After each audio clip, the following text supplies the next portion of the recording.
In 2006, a mysterious surge of methane emerged, setting off a countdown that threatens to disrupt the fragile climatic balance of our planet.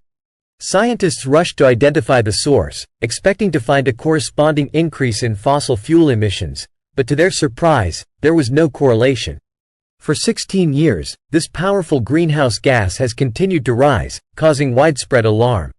The stakes couldn't be higher. If uncontrolled, this methane spike could trigger a catastrophic climatic reversal, mirroring the end of the last ice age 12,000 years ago. That single event transformed the planet in a few decades, making entire regions uninhabitable. As time ticks on, scientists are racing against the clock to unravel the mystery behind this ominous methane surge. Will they find a solution before it's too late, or will we succumb to the ice ages that have punctuated Earth's long history? The most recent ice age began about 2.6 million years ago and is still ongoing today. This period is characterized by the formation and expansion of large ice sheets in the northern hemisphere, particularly in North America, Europe, and Asia. During the Ice Age, global temperatures significantly decreased, leading to the expansion of glaciers and ice sheets. These enormous bodies of ice can cover vast areas of land and even extend into the oceans. The growth of ice sheets is directly linked to changes in Earth's orbit and tilt, as well as variations in the intensity of solar radiation reaching our planet. One of the most remarkable features of the current ice age is the occurrence of glacial cycles, where periods of intense glaciation are followed by relatively warmer periods. The last glacial period, known as the last glacial maximum, occurred about 20,000 years ago, when ice sheets covered much of North America, Europe, and Asia. During glacial periods, large portions of the world's landmass were covered in ice, drastically changing the landscape and the distribution of plants and animals. The ice sheets were so massive that they caused significant lowering of global sea levels, exposing land bridges that allowed species to move between continents. As the climate began to warm at the end of the last glacial period, the ice sheets started to melt, leading to rising sea levels and the formation of the familiar coastlines we see today. This deglaciation process has continued, with the ice sheets in Greenland and Antarctica being the remnants of the once extensive glaciation. The effects of ice ages on terrestrial ecosystems and the evolution of life have been profound.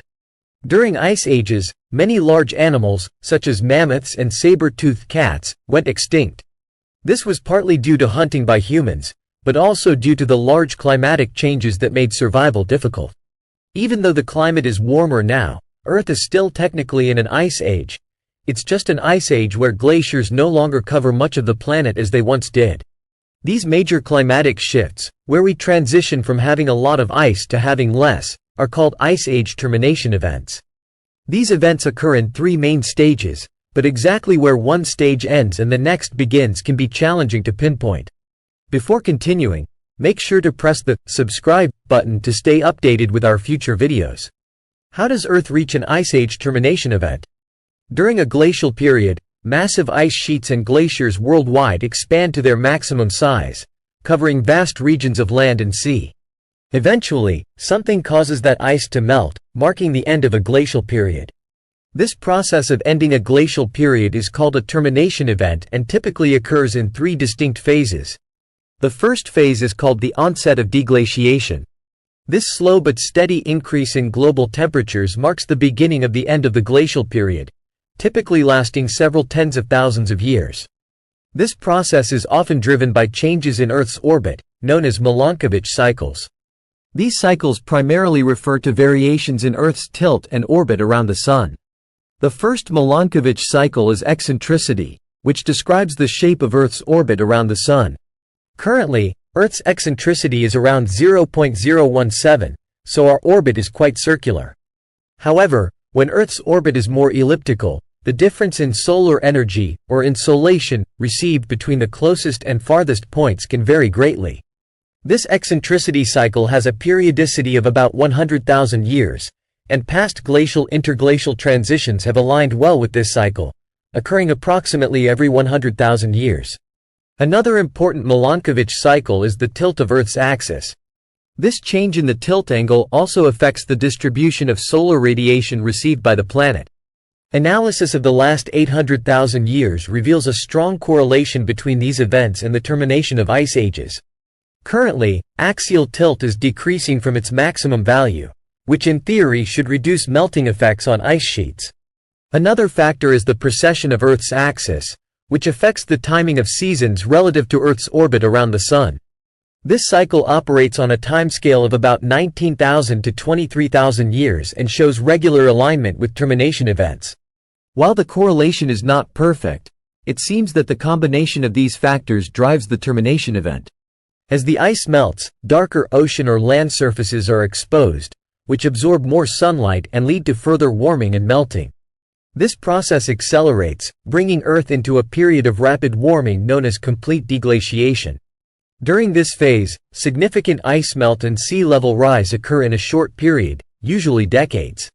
The release of greenhouse gases like CO2 and methane, previously dissolved in cold oceans or trapped in permafrost, further drives warming. During the deglaciation phase, global temperatures rise rapidly and begin to affect ocean currents. Only after this second phase of rapid warming do global temperatures begin to stabilize, marking the onset of an interglacial period, which is the phase we are currently in. During this time, ice sheets stabilize and reduce in size, and sea levels enter into equilibrium. As temperatures rise, negative feedback cycles, such as vegetation growth in previously ice-covered areas, become more significant. Why are methane levels rising, and how are they measured? Scientists were shocked to see methane levels rise in 2020, despite COVID-19 lockdowns leading to cleaner air and reduced carbon dioxide pollution. Methane increased by 15 parts per billion that year, which was the largest rise recorded since 1983. In 2021, the increase was even greater, 18 parts per billion. Methane is a natural gas produced worldwide, in wetlands, oceans, and even in the digestive systems of cows and other animals. It is odorless and colorless but is also a potent greenhouse gas. In recent years, our ability to detect methane sources has significantly improved thanks to advanced technologies that can identify emissions from both the ground and space. Using this technology, NASA's Jet Propulsion Laboratory detected a massive methane plume over an Iranian landfill that emits over 18,700 pounds of methane per hour. However, this pales in comparison to a group of super-emitters in Turkmenistan, associated with oil and gas infrastructure, collectively releasing over 111,000 pounds of methane per hour. Recent findings published in Global Biogeochemical Cycles have shown that methane emissions are increasing in tropical and wet regions, driven by rising temperatures and CO2 levels.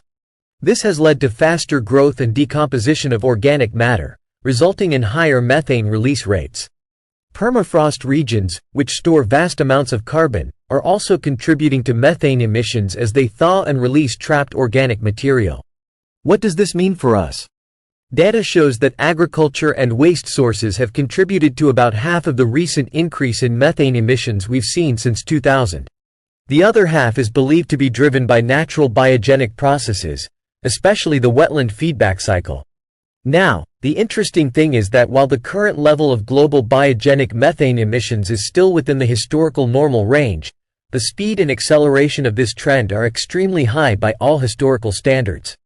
Even during the post-1800 increase driven by fossil fuel use, this component of methane change is likely something nature hasn't seen before in recent history. The good news is that we are getting better at understanding where exactly all this methane is being emitted from. The challenge is that we don't know which path this trend will take, and if it is nature itself producing the methane rather than direct human activities, it may be much harder to slow down or interfere with this process. Essentially, we have a lot of work to do to understand and address this methane challenge. It's a complex issue with many unknowns, but the more we learn, the better equipped we'll be to tackle it. What do you think is the main driver behind the massive methane emissions? And do you expect this rapid release to continue or slow down over time? We'd love to hear your thoughts in the comments. Thank you for watching, leave a like, and we'll see you in the next video.